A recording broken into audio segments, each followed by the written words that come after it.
Samantala, pakinggan po natin ang pag-uulat mula naman sa ating CMN roving reporter sa Mindanao. CMN Live Nationwide. Willie Boy Ramos, magandang araw sa iyo. Magandang araw din, Ariel. Magandang araw, Pilipinas, sumayang adlaw, mga taga Mindanao.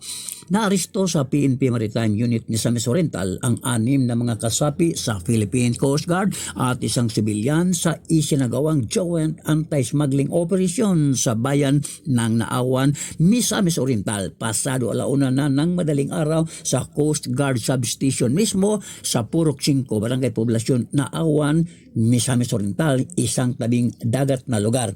Nakumpiska ang mga kontrabandong sigarilyo na umabot sa 205 kahon na tinatayang nasa halagang 3,075,000 pesos. Sa report, aktong ikakarga na sana sa Mitsubishi L300 van ang mga kontrabandong nang nadatnan ang mga ito ng otoridad mula sa dinidiskargang kahong mga sigarilyo mula sa isang fishing vessel na nakaangklas sa naturang lugar.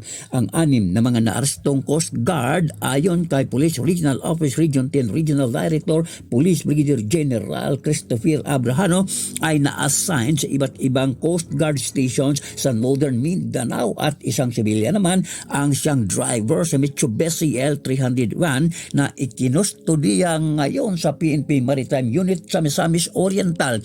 Nakasama sa joint operasyon ng PNP Maritime Unit Misamis Oriental ang mula sa Naawan Municipal Police Station, mula sa Provincial Intelligence Unit at mula sa 2nd Misamis Oriental Police Provincial Mobile Force Company. While Ramos Seaman, roving reporter ng Mindanao Radio, Kalikasan ng City Base, nagbulat ng live para sa CMN Pilipinas.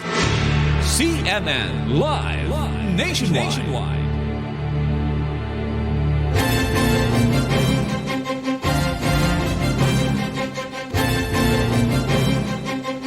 Maraming salamat, Willie Boy Ramos, ang ating CMN roving reporter sa Mindanao.